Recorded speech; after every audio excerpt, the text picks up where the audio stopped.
Welcome back, the Two Alphas Talk.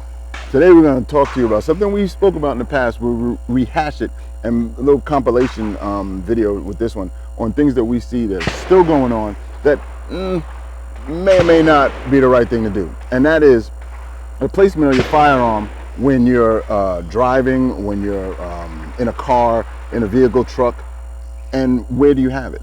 So personally, I've seen on Instagram especially, people posting pictures of these magnets that go underneath the dashboard of the car, and you connect the magnet. And I don't know how strong it is, I haven't tested it, but I've seen some and I've heard people where they say, hey, the gun fell off.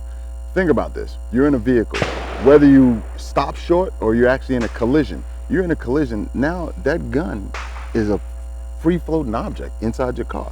Whether it goes underneath the seat, which would be perfect, or it flies over and hits somebody in the freaking head. That's a problem. So you have to pay attention to these things, and these gimmicks come out and they look cool, and you think, you know, I'm gonna be AJ ready, reach underneath the dashboard, you reach under the dashboard and the thing slips over one iota to the left or to the right, and you reach and there's nothing there. That's precious time that you're wasting. Personally, I prefer strong side on my hip, whether it's inside the waistband or an outside the waistband holster. I live in the state of Georgia, so I can carry it in or out and don't have to actually conceal it unless I feel I want to. So those are considerations you should take in for yourself. Do I need to have a gun in my cup holder just in case something happens? Yet, if the car stops short, that gun now is on the floorboard. So my philosophy is I don't believe in a cup holder thing, because I think it's kind of tacky. Because anybody walks up on your car, they can see that gun's right there, and now they're going to automatically assume that you're a threat. So, and that's including for police too. So keep it on your holster, keep it on your body. Is my philosophy, because now I can exit that vehicle and don't have to worry about I need to retrieve that firearm if I'm in a hurry, especially if I'm in a crash and the gun flies all over the place. Then I gotta go back and retrieve it. Right. So, or what if the car catch fire?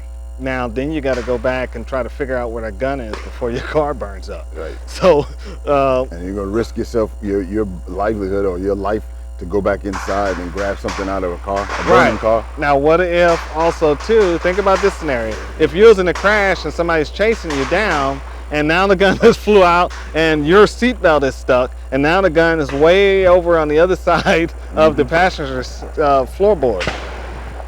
You know what I'm saying? But if it was on your hip, you can just draw it and go to work, right, and protect yourself. And it becomes a natural inclination to reach where the gun is, where you practice all the time, you know it's there. Now all of a sudden you're introducing something else where you may reach here and there's nothing, and you got to reach underneath the dashboard to find the gun. So it goes back to, let's rehash something on the EDC. Always carry a gun on you at all times.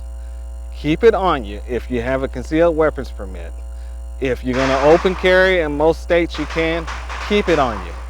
You know, because it does you no good to have the gun somewhere else and now you're reaching for it, and usually incidents happen when you don't have the gun. Right. So keep it on you at all times. You wake up, guns come on. You go to sleep, the gun comes off.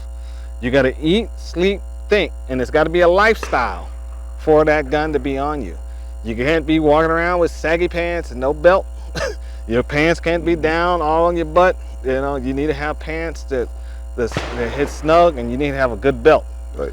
You know? The key, one of the things that when I teach, I always explain to people, in my lesson plan, it's always stated, you need a good holster and a good belt that secure that holster, because now you're gonna add weight to that belt that it may not have been designed for. So there's a lot of companies out there that make gun belts that go on your regular clothing, so that now that you can wear a belt that's reinforced, that's gonna support the weight of the gun and magazines. Because people don't think of that. They think of carrying a gun and they put the gun on, but now where your magazines go.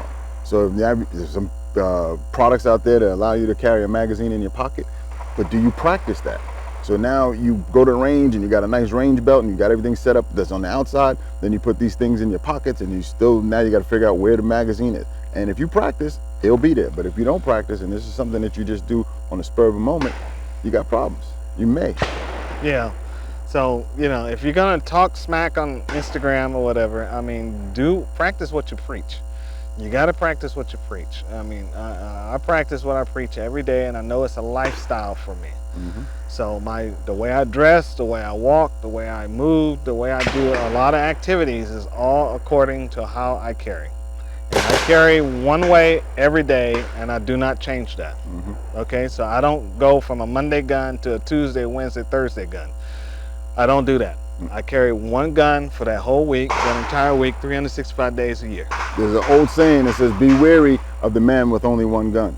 And that's the reason why, is because that person knows how to use that gun. Now you got guys and they have multiple guns, you got safety on it, you got decocker on it, you got a thumb release, this, that, and the other, and you're changing up. Those things you got to play in your mind. So and I've seen it, guys come out on the range and they come for training, and then they draw the gun and then all of a sudden it won't fire, because now you're using a gun that has a safety on the rear. Yeah. Now, 1911, now you got to get that safety engaged, and then the first shot, and then they're slapping and racking and ain't nothing happening. And I've had guys tell me that's the way I was raised. So you was raised incorrectly. Yep. You know, it's time to change. Mm-hmm. And if you don't want to make that change, you want to stay the way it is, when you find yourself under some stress, what's going to happen is when you make that mistake on the range, accidentally, it's going to happen in that stressful situation, and it may cost you your life. Right. So, some things to think about.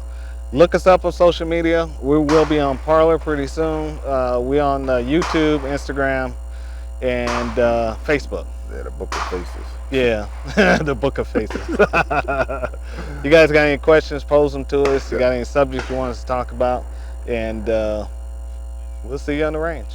All right. Take care, guys.